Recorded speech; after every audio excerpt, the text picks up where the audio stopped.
This episode is brought to you by Netflix's Remarkably Bright Creatures. What if a Pacific octopus held the key to a mystery that could heal your heart? Well, that's Tova's reality. An elderly widow working at an aquarium, Tova forms an unlikely friendship with the curmudgeonly Marcellus, whose remarkable intelligence leads her to a life-changing discovery.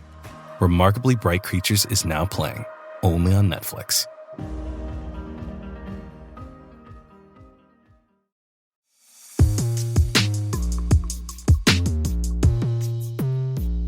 Welcome to If You Were in Charge, a podcast about people, power, and possibilities. I'm Sanam Narayandulini. And I'm Kavita Nandini Ramdas. Hi. Oh, Sanam, how are you? It's been such a horrific week. I've been watching all the, what's happening inside Iran in terms of what is being hit. And 14 hospitals in the space of 1 week, 9 schools, the Azadi Stadium, which my uncle had designed. Azadi means freedom. It's a football stadium. They've destroyed. I mean, and then Kashan, which is my paternal family's kind of town, and my great grandfather built the Masjid al-Aqsa, which is this beautiful mosque and school and a girls' school. And yeah, I was on a radio show with for the BBC a couple of days ago with an Israeli journalist, and I said, what we're seeing in Iran is a little bit like the Gaza playbook because they're hitting these civilian targets and civilians. I mean, over 1,000 civilians have been killed.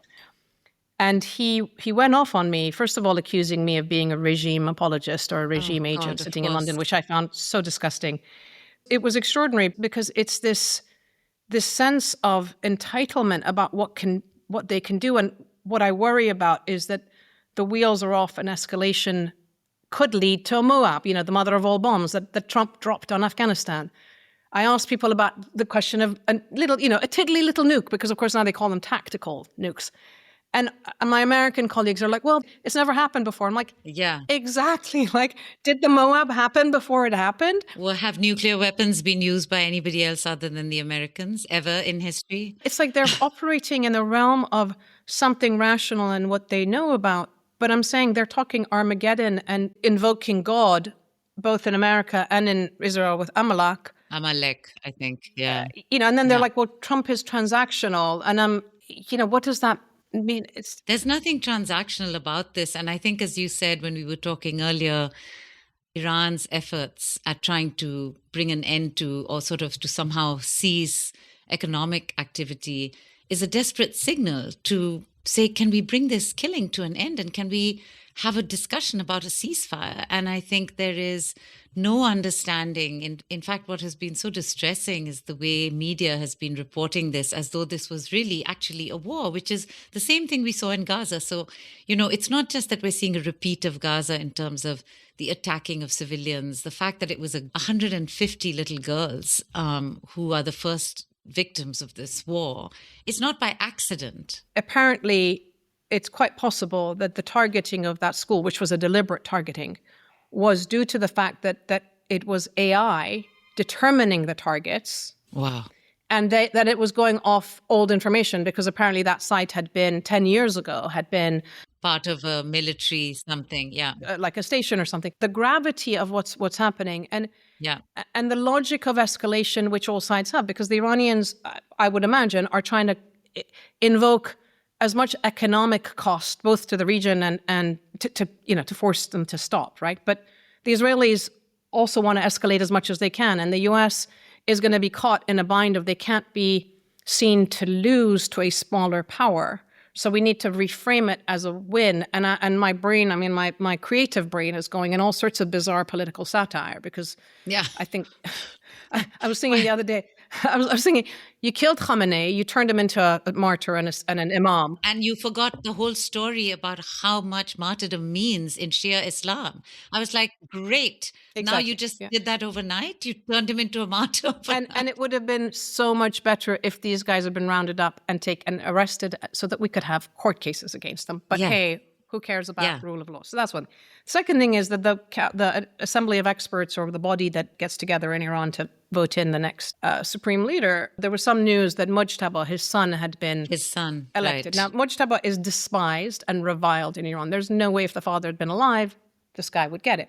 But I'm looking at it and say, okay, so we now have the Khamenei dynasty. Right. I mean, father to son, it's regime change, it's monarchy. Can we just sort of say that to Trump and just stop this whole thing? I mean, because the whole thing is so absurd. And then meanwhile, we have our monarchist cult. I mean, like literally the Pahlavi cult folks that were celebrating the assassination of Khamenei on the same day that all these little girls were killed, and somehow justifying the death of the girls as it's collateral damage. And it's because of those protesters. And I'm thinking, did the protesters die so that more little girls could be killed? Did the protesters die for the Gulistan Palace to be targeted? Destroyed. And I am just sort of on the verge of, I'm not quite sure, sort of madness of some sort. I think the other thing that we're seeing, Sanam, which also makes you think about sort of that everything is on the table and nothing can be predicted, is, this whole incident that happened that has been shaking India in a very deep way, which is that a completely peaceful exercise of 20 nations, which had been asked to send ships to take part in the Indian naval exercises, you have an American submarine torpedoing? Do you know that a torpedo hasn't been used to sink a ship since 1944, since the end of the Second World War? And India, Modi hasn't said a word about this. And they didn't go to help them. It was little Sri Lanka, which is not a naval power, which had the courage and decency to send ships to help the sailors who were just beyond belief. I was following that. And again, the rules of engagement. So during World War II, if a German submarine torpedoed an American or British ship, they would go and take the sailors and, they'd take them as prisoners of war, whatever, but they would save them. Correct. The Americans left them. The Indians left them. The Sri Lankans go in. And because we work very closely I have a Sri Lankan colleague, Visakha Dharmadasa, who's started the Association of Missing Servicemen. So this is very close to her heart. Yeah, so I contacted her and said, is there any way of, contacting the Navy just to thank them? Yeah. And so I sent them a message to say, thank you for I'm so glad, Sanam, abiding by the humanity and decency. And the rule of law. And they just also gave safe passage to another ship. 2 ships that were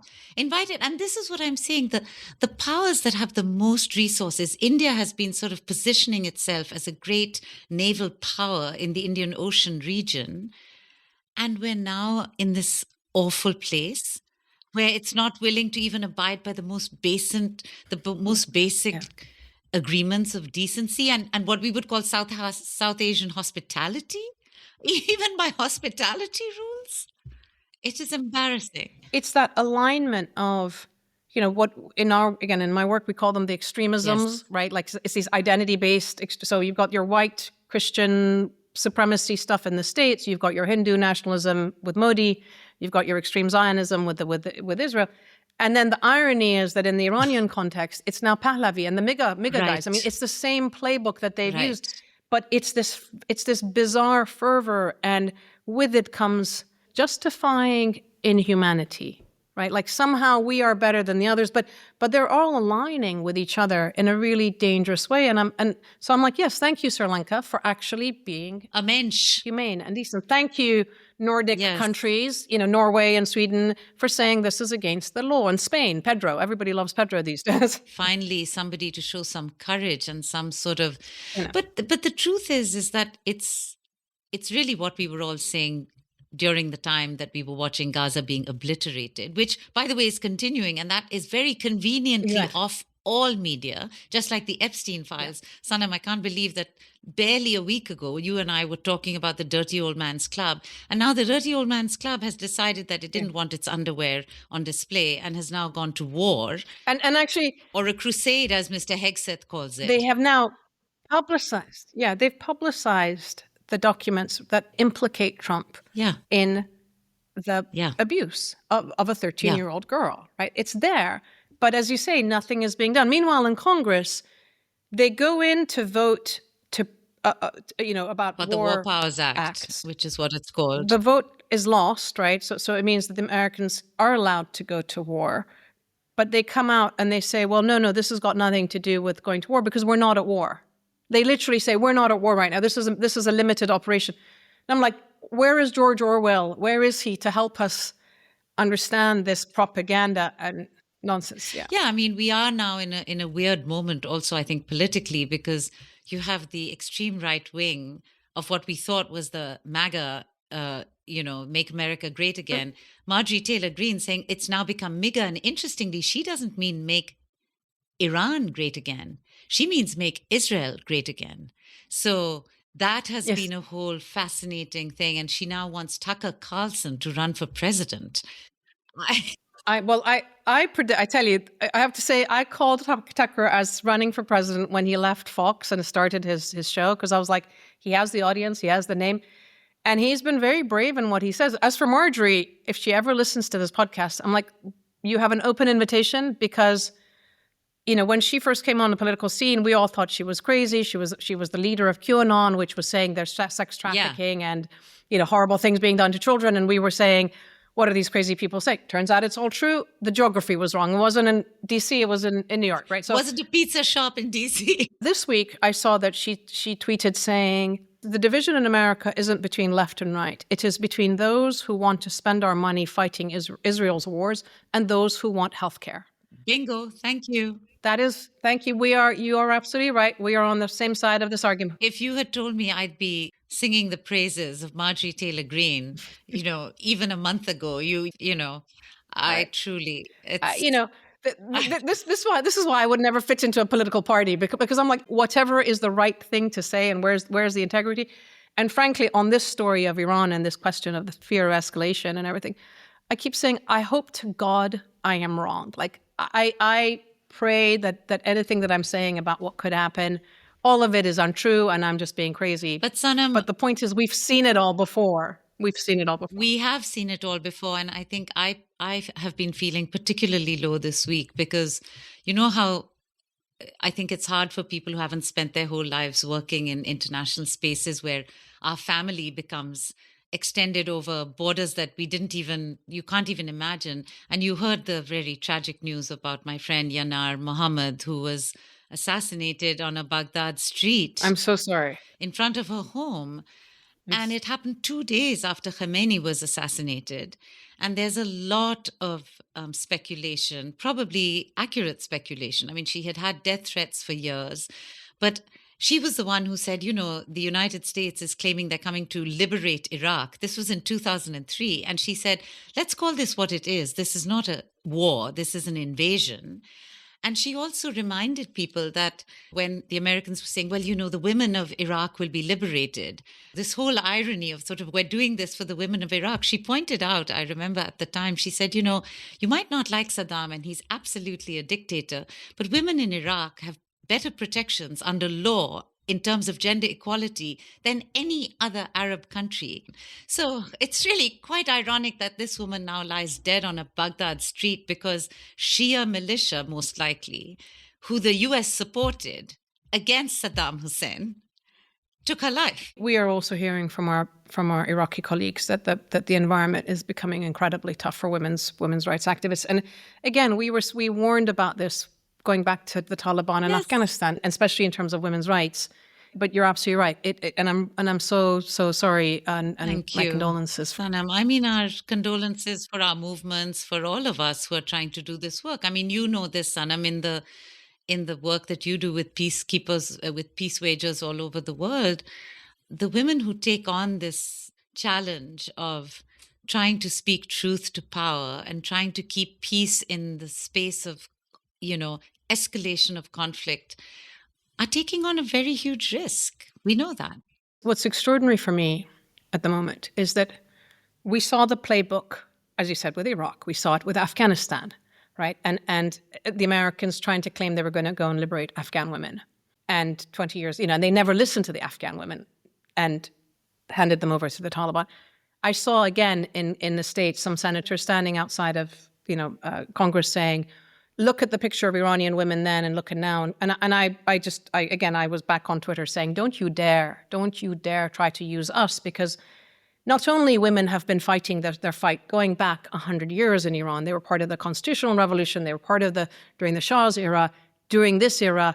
But they're also, even under this regime, we have 70, 80% of our students are women in the sciences, in the nuclear space, in as pilots, as in all sorts of jobs. So how dare you use us? And of course, what we're also going to see is that with this war, all the opposition that has been forming in Iran that's been indigenous and homegrown, when you have an external attack, like in any other country, when you have homegrown opposition and you're faced with an external attack, the homegrown opposition is completely silenced because it becomes about national betrayal. So this is not about democracy. This is not about helping the local voices.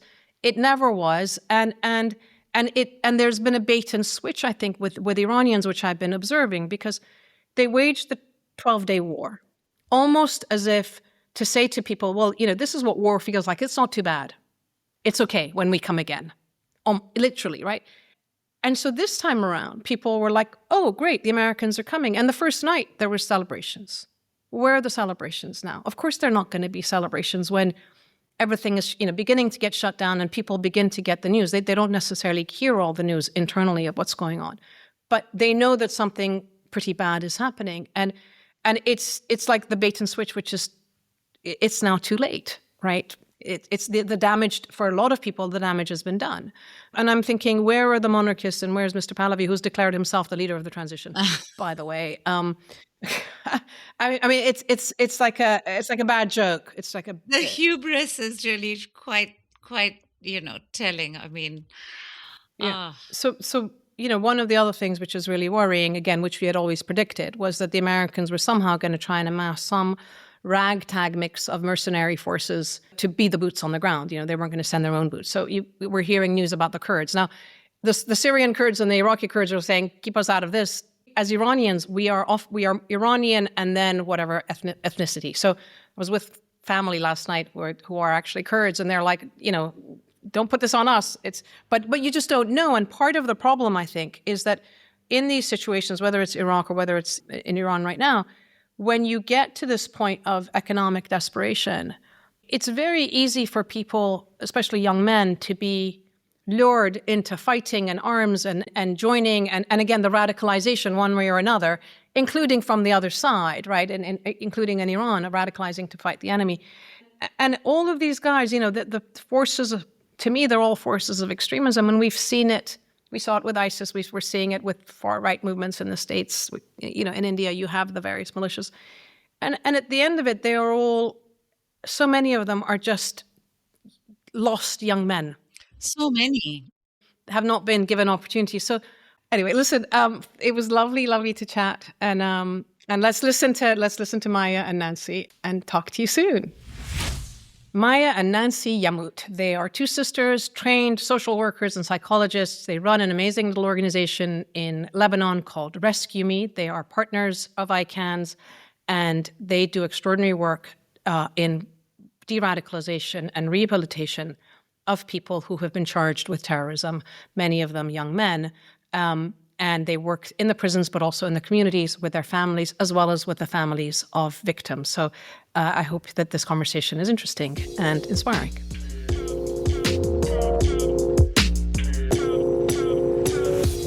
Okay. Hello, everybody. Hello. Very excited because today I have two old friends and colleagues, Nancy and Maya Yamout.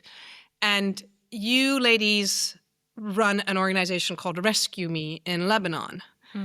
And tell us, what is it that you do? What keeps you up at night and what gets you up in the morning? What's your work? So I am Maya. I will start from the beginning. I was doing social work, and Nancy, she was still studying translation. And Nancy, she said, I wish I can join you in our class. So I took her papers and I submitted it to the university. Many incidents happened in that year, which is in 2011, that terrorism started to show up. Terrorism in Lebanon and in Syria, because the revolution happened in Syria in 2011. Small groups came out called Nusra and ISIS. Nancy, can you tell what caught your attention? So if I want to answer Sanam's question, what keeps me up, how we are driven, most of my projects and my life is when I'm among people. People inspire me. So I was inspired by my sis because I was watching her doing something where we were working in Nahr al-Bared camp with an international NGO.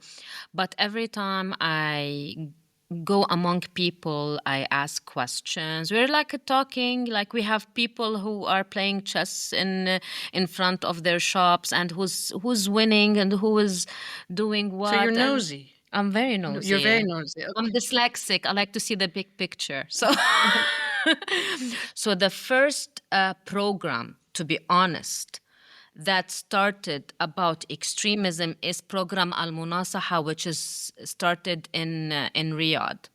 Nancy, she said how interesting this prince, that he put his title aside. Yeah, what did this guy do? What did he do? So what he did is he bought an 18-year-old extremist and sat with him in a fancy office, and he was talking to him. He said, how can I talk to you? So the 18-year-old thought, I don't talk to an atheist.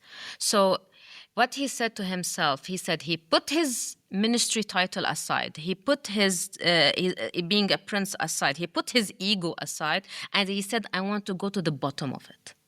So he came Why and this said, 18-year-old has become exactly. So is killing people. So or- how can I? He said, how can I become a Muslim? according to this young man. According to that young man. So the young man said, say, Ashhadu anna la ilaha illallah anna Muhammad. So he did, and he started from there. He went to the to the world of the extremist, and he brought him back to what is reality, because sometimes they don't distinguish what is fantasy and reality.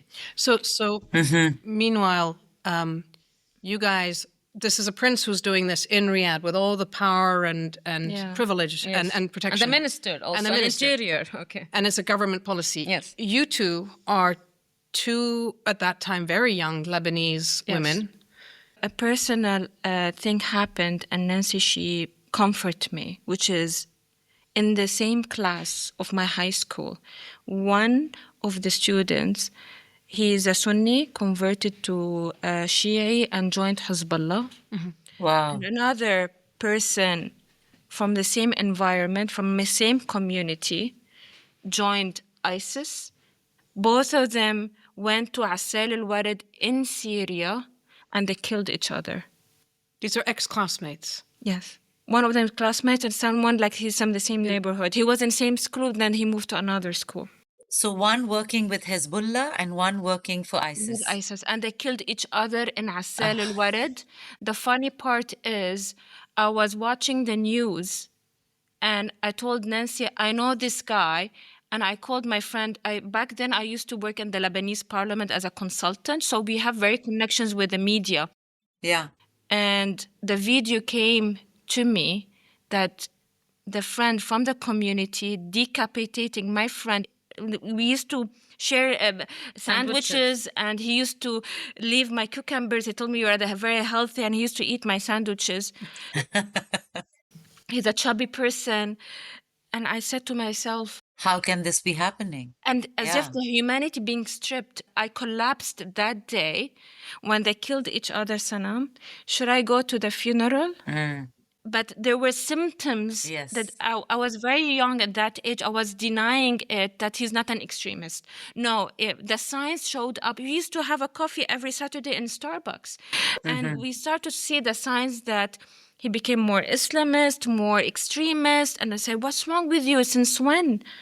Since when you change like this? Like, we fight for tabbouleh and hummus, or about women. I'll talk about men, what's wrong with the dating and stuff like that.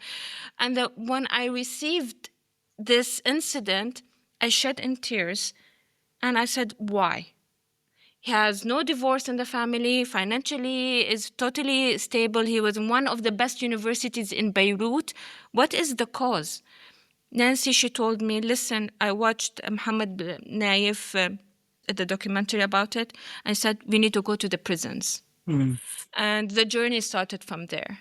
So to go to the prisons to find others like this. Why? To understand why they are going, why a person who comes from a good family dynamics, but then you realize that the mom was pushing him to go. You have other peers that's pushing. And if we interviewed more, you will learn more. So we ended up, after 15, 16 years, we ended up interviewing more than 200 people. So it wasn't Wow. easy.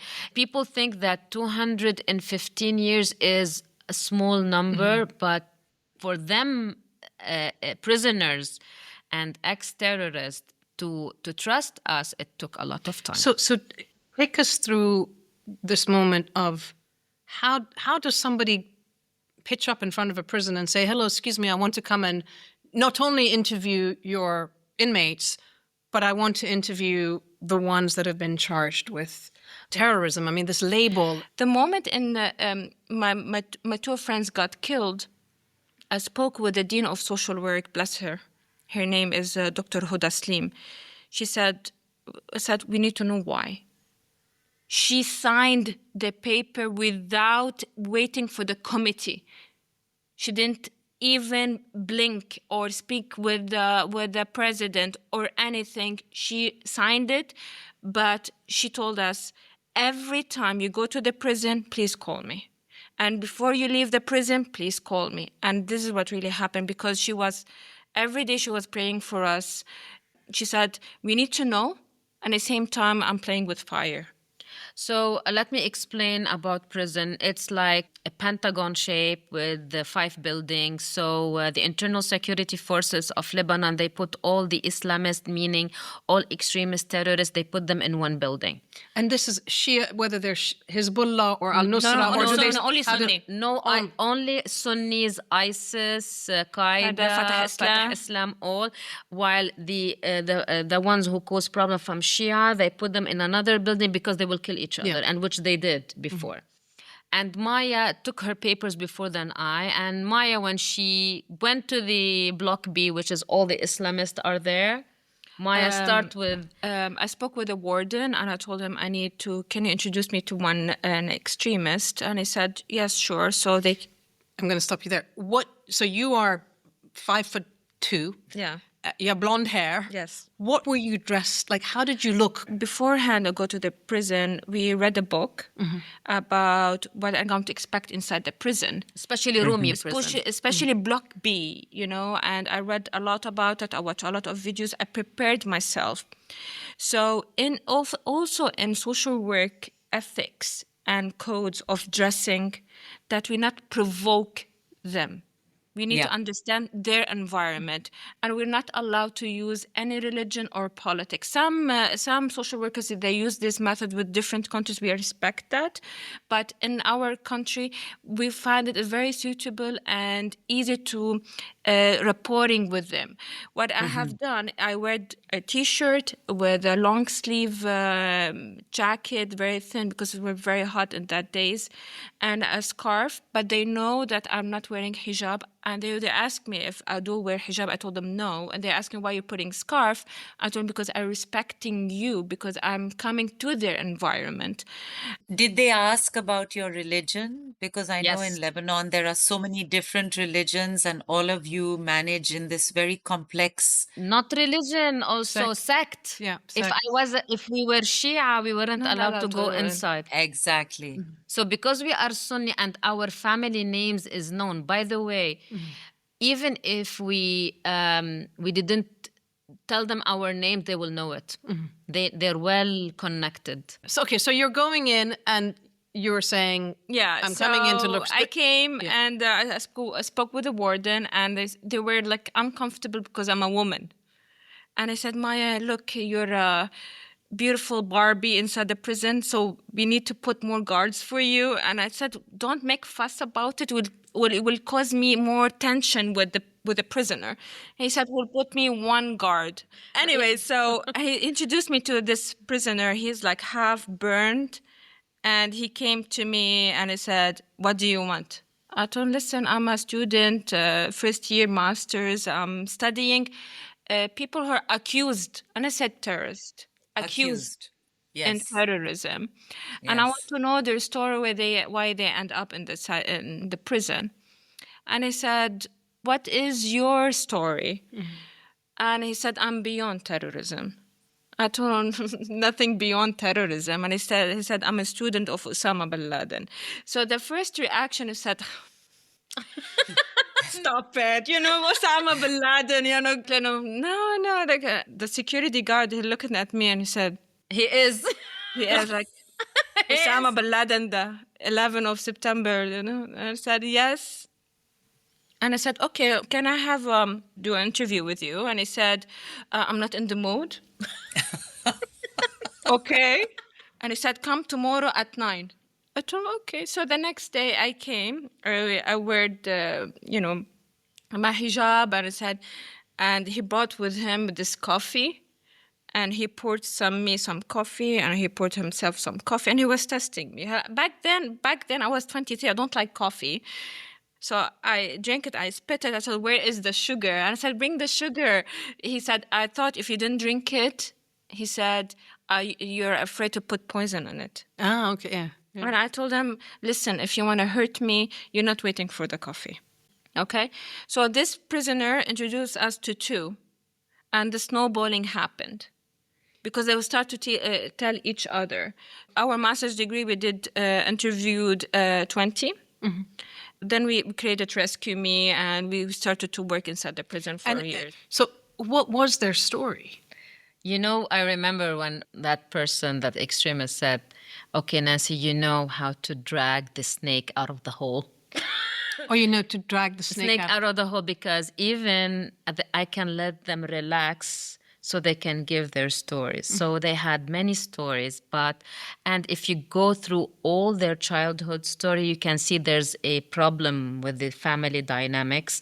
There is like 7 types of families, like the neglectful, the abandonment, the narcissistic, the perfectionist, the criticizing, the passive.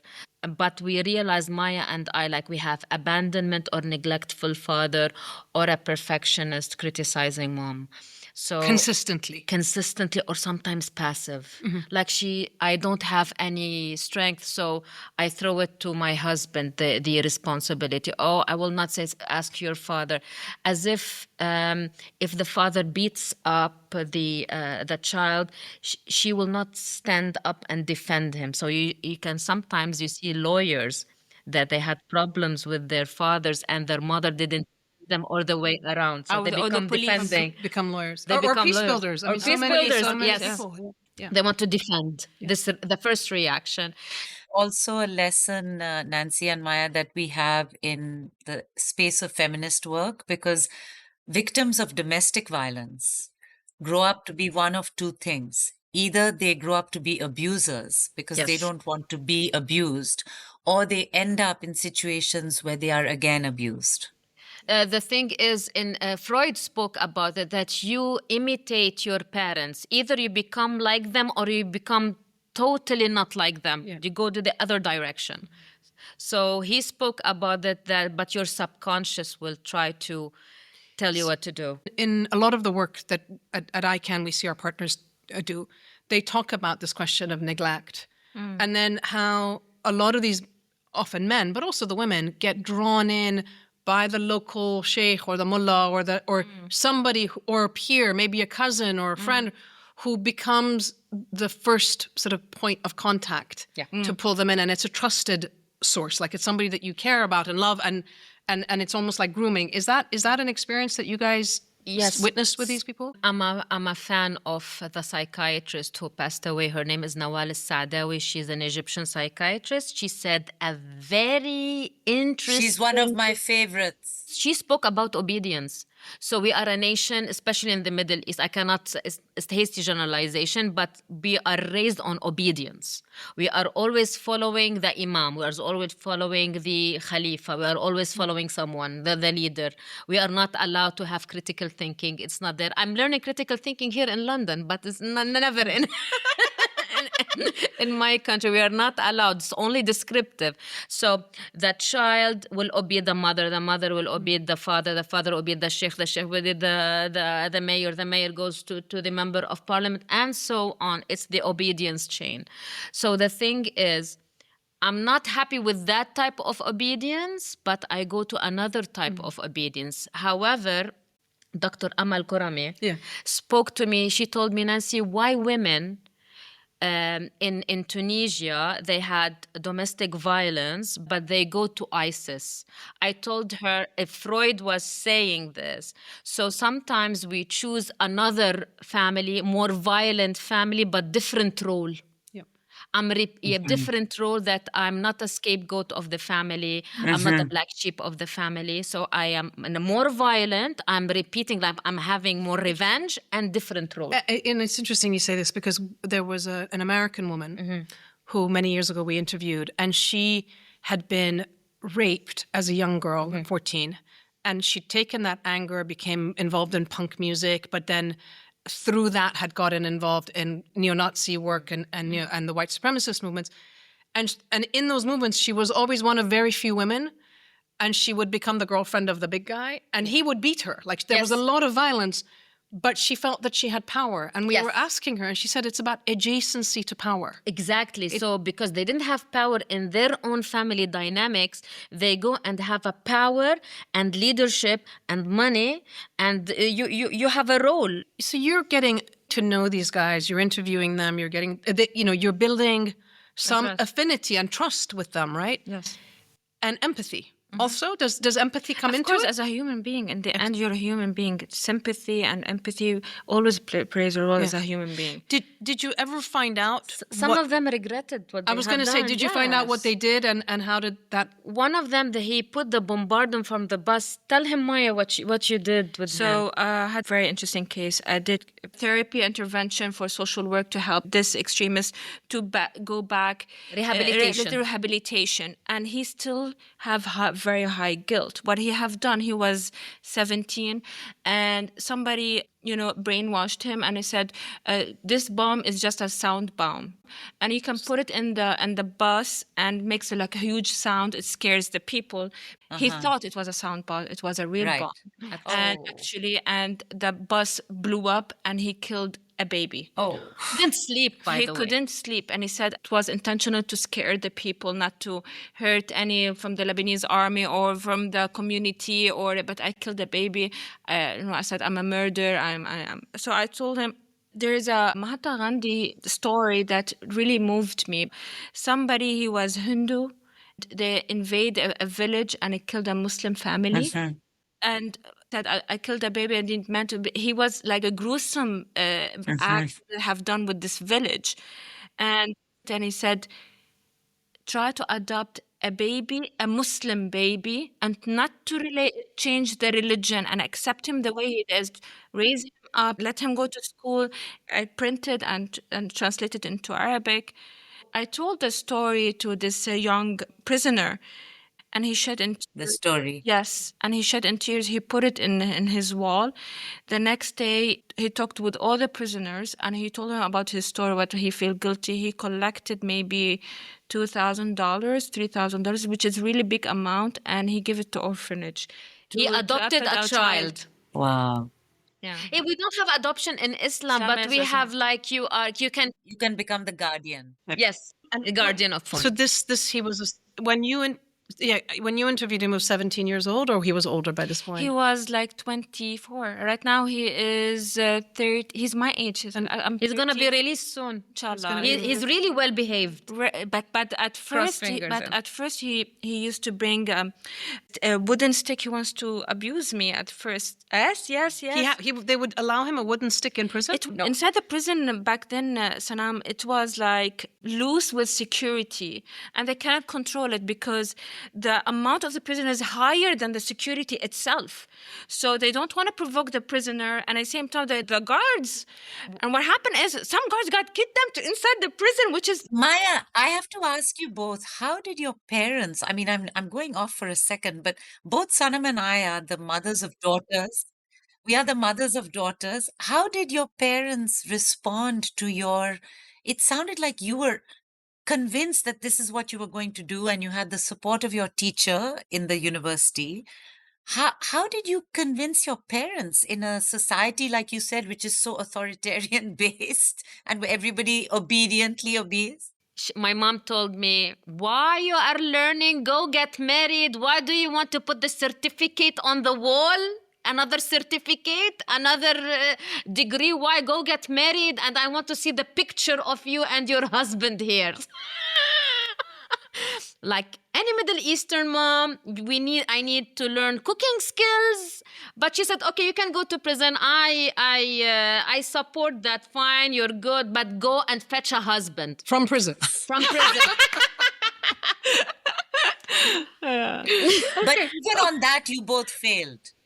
We both failed badly. You failed it. You know, the funny part is I know how to speak with the prisoner, but I don't know how to speak with a man or academics. It's just I can speak with the academics. So yeah. So again, this story of this one young man Yes. who you knew what he did, he felt guilty, you helped him somehow have some moment of restorative Yes. sense and give back. So Is that the same for all of them? I mean, do people? Some of them they regret, some of them they don't. Some of them they take more time. The idea of prison is to sit with yourself and calculate what you have done. Maybe a movie, maybe a friends can help you to move on and to regret and to move on with your life. And their story should be lesson learned for other young generation. And also, again, in all of our work, we've always promoted the idea that it's not enough just to be against something. Like you want to prevent terrorism or violent extremism, but these people are being drawn because they have grievances or aspirations. So you need to, and they're being given belonging or purpose or some other value, right? This guy who was searching for a sense of belonging. When I spoke with him that he had an issue with his dad, he used to really abuse him. And he said, Maya, I was joining because I had sense of belonging. And he dropped school because he was dyslexic. Now, when I told him the other story, like somebody have this similar story, that he didn't felt alone. That the guilt is not only for him. Many people have feeling guilty. So when I met an 18-year-old who he beheaded a Lebanese soldier, he showed redemption and he was diagnosed with a psychiatrist that he has borderline personality disorder. He likes philosophy. We got him books like Sophie's World, an introductory. He said when he was 16, his father went to Africa. Then after a year, his mom went to Africa, leaving him. He went to his cousin and his uncle who are extremists, and he joined the group to have this sense of belonging. Yeah. So you're seeing that the gamut of the ones who have the borderline personalities, the ones who have these other social problems. Did you ever, I mean, if someone is listening to this, or if it's the family of the young man who was beheaded, or the family of the baby, did you ever also close the circle of figuring out who the victims were? I mean, is that part of your work, or how does I can fund it big time, this concept. Oh, really? We trust you guys. Yeah. Yes, exactly. So Maya started with the idea with King's College that we need to put the families of the prisoners who their sons and fathers are accused or terrorists, and they are prisoned with whom they kidnapped and killed from the internal security forces, and put them together and do mediation. As usual, I can always fund our craziness. But that craziness that we were afraid and we were terrified at that moment when we put those people together. And guess what? They said, oh, you're a mom, I'm a mom. And they start crying. And they started, because media always shows you that those people are without mercy. Those people are harsh. That day they cried a lot. They ate together and they tried to see who was benefiting from this. It was unfortunately the bigger umbrella of politicians and people who like to put things. I need you to add something. I still remember when I spoke with both mothers from the prisoner side who did the crime and the victim side. Both of them said, who do you blame? And both of them from the same environment said, environment. And I said, what does it mean, environment? And said, school, social services, sense of belonging. We didn't heal from the civil war. The trauma of the trauma of the civil war. Although they are the same religion, but it did still, the echo of revenge and hate still going on And the between complex us. trauma is still there. Our cultural DNA. Like there's, my connection to 2,000 years of Iranian history are limited, really. Epigenetics. But it's almost like those values, those attitudes. It is epigenetics. That's what Rana studies. Rana Dajani is a professor. I know Rana Dajani. She's amazing. Yeah. Rana is an amazing lady. I was literally with the University of UCL, and they're launching a book about violence and stuff like that. I asked the writer, his Dr. White something, ask why violence is interesting for many people and why peace is boring. Exactly. And what did they say? He didn't give me a good answer. And why the publicity all about the criminals? If you can, so go to Netflix or go to Prime TV or whatever it is. Because everybody knows Ted Bundy and who decapitated James Foley. Yeah. Okay, everybody interested, not James Foley, the murder. Yeah. So this is, and the idea of accountability and what's really going on, it's for the victims is always nothing. If you remember Alfred Hitchcock, who started Psycho, and he started the movies of crimes, and people were fascinated about crimes. Nobody is fascinated about peace. They watch Malala, the stories, they watch the documentary, but it doesn't have that huge impact that Psycho from Alfred Hitchcock is still there. Yeah. Yes. Actually, I was going to ask you both, what is a favorite movie that either of you might have that you would say actually does tell the story from the perspective of Rescue Me? It really has a perspective that you would say, yes, this is something that brings the we forward, brings this bridge building or community building together. There are no movies. There's no movies, but I'm always fascinated about Silence of the Lambs.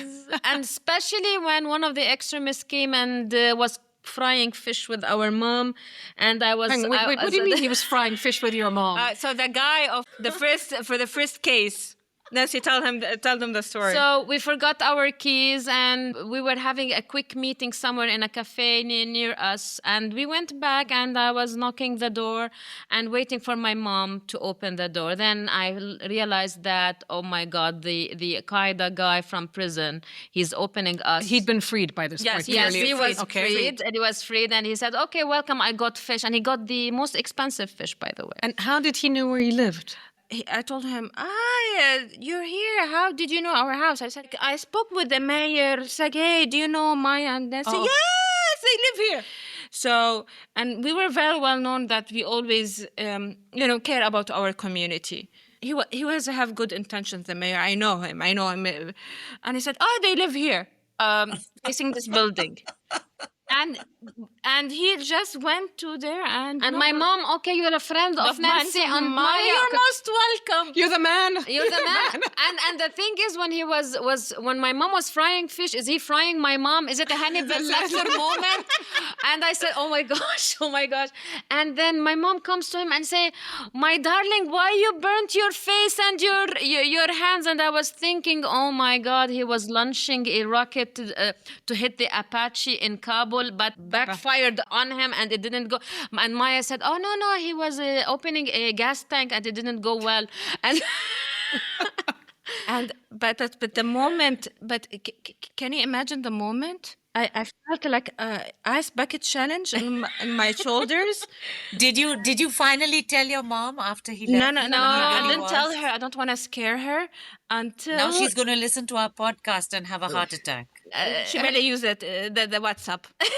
She's anti-technology. So the moment he left the country, I told her, Mom, do not open the door to anybody. Even they said even they said that to friends with Maya and Nancy. And I said, why? I told because the last time he was an ex-prisoner, he's a freed prisoner, and he was from the Qaeda. And she said, but he seems nice. So no. Was the fish good? Yes, the fish was good. And my mom told her, okay, stop standing there. Go and prepare the table for eating fish. But Nancy and Maya, I think this is a perfect example of Rescue Me, because actually you rescued not only this person who had such a difficult history of violence, but you also rescued from all of us just now by telling this story the easy assumptions we make about someone who has a violent past. And your mother, amazingly, brought her humanity into the space of, she was like, he was such a nice man, Yeah, without knowing about them. Yeah. He likes my mom. yeah. So I want to tell you But I something. think I think this is one of the issues, right? That again we have these unidimensional comic caricatures of bad guys, but actually when you meet them, in fact, some of the most psychotic, some of the most horrific. Can be very charming because that's what they are, right? So, this the dimensions of humanity that you come across, and it must be in your work that the question: when do you have empathy? When do you think he's a nice guy, but actually he did some horrible things? I mean, balancing that out must be incredibly hard. Listen, when I told him why he didn't come to the center, we have a small office, and he said, "What if it was bugged? At least your house is safe." Okay. But let me answer something. So sometimes when I speak to judges and lawyers come, those people need to be executed, blah blah blah. And okay, I'm not against the lawyers or judges. They know the best, especially judges. They know the best, but we need to see the whole picture, not just the law, because law is rigid, but also we need to see the humanitarian aspect, because those people one day they're going to be released. Yes. So on this issue, I think we are now living in a world where it's so easy to dehumanize a person by calling them a terrorist. Or right now you may have just seen what happened in the United States. This young woman was killed. She was your age, like 36, I think, mother of 3, for challenging ICE in Minneapolis. And she was shot and killed. So it's easy, and they're calling her a domestic terrorist. That's the word they're using, a domestic terrorist. So one question I have is, how do you think about what the use of this word, terrorist, actually does, both to our own conception of those people's humanity and on how you rehabilitate and bring people like that back into community? As you said, at some point they will be released. You're not just going to kill everybody. People like to label. So even in therapy, there is they call it the error thinking. It's called labeling. We like to label. We like to put titles. You're divorced. You are single. You are married. You are a terrorist. You are a murderer. We like to put labels. And Singular identity. Singular identity, and they want to stigmatize you with it all your life. Even if you are released and you did your rehabilitation and everything, people like to shame and judge other people. And the thing is, before judging and shaming, I think Jesus spoke about it. Look at yourself first, what you have done. But we like to judge each other. We like to shame each other. Why do I need to have the role of power and authority on others? This is the question of the other people. It's also a way of trying to suggest that they are different to you, that you're somehow superior, right? Yes. That you would never do this. Yes. But it's ironic because when we look at Western states, they have been bombing half the world for many, many years from a sky, from whatever, and they're killing civilians. And if terrorism is terrorizing civilians, we're doing it. But somehow it's as if the clean from the sky is different to... Well, and also state actors are never accused of terror. State actors are given legitimate rights to use force, and non-state actors are called terrorists, right? So if you're struggling... For some the states that we like, right? Because the states we don't like... it's not even the states we like or the states we don't like. I would go back to Gandhi. Maya, you were saying the story about Gandhi.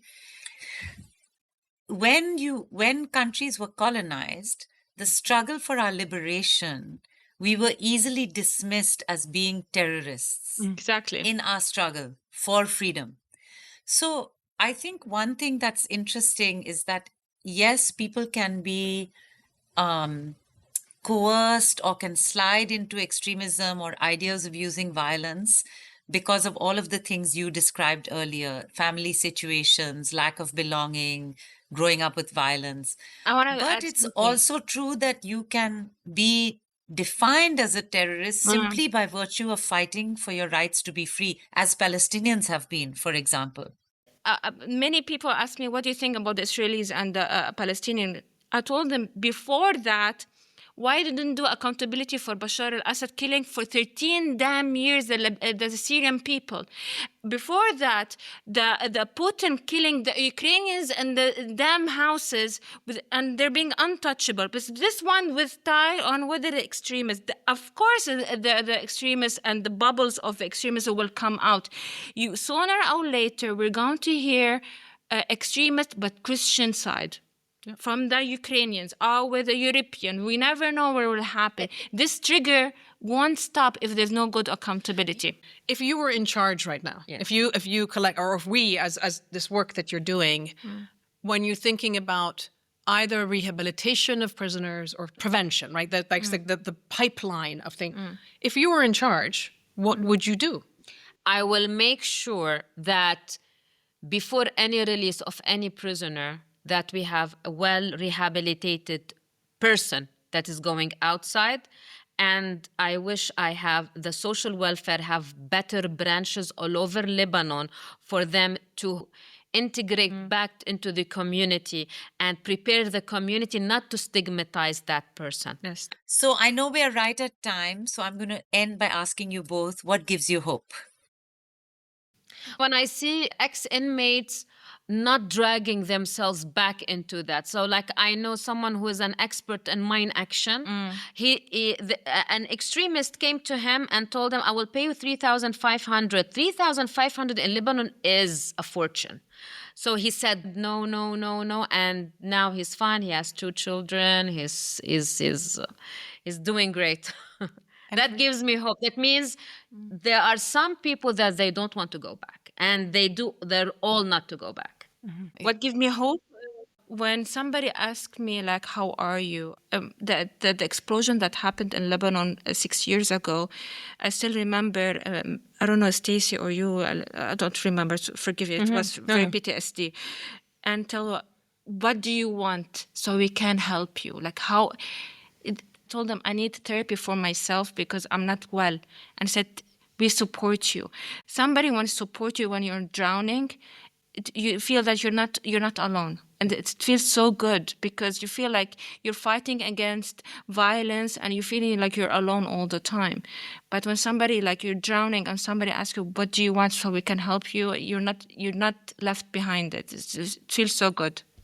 That's a beautiful sentiment. Thank you for sharing that. And I think that seems very fitting for us because I think the whole notion of us saying we the people, that we cannot do this by ourselves, No. that even 2 remarkable people like yourselves starting the Project Rescue Me, you need each other, you need the people in your community, you need your mother, you need ICANN, the husband. you need... I was going to say, okay, now let's get to the series. The husband. What happened to the husbands and the boyfriends? And Still seeing inshallah, a guy, but still I didn't have the last word of it. I'm still... does he know what you do? Yes, he doesn't care. Oh, good. Good. Okay. He's a chef, so I guess he doesn't care about anything. He likes me as I am, but I don't know how long. But told him, if you do soup, I'm gonna consider a long relationship.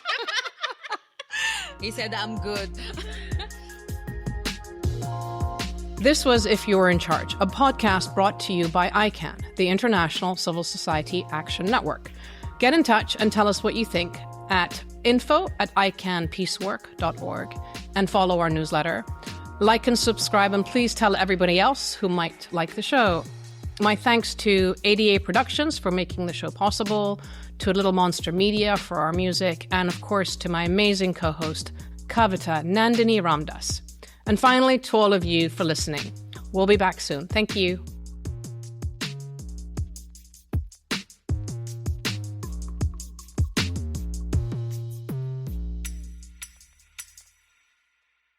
Mother's Day has a way of sneaking up on you. But when it does, 1-800-Flowers makes it easy to send mom something beautiful, thoughtful, and worthy of everything she does. Right now, with double blooms from 1-800-Flowers, order 1 dozen roses and get another dozen for free.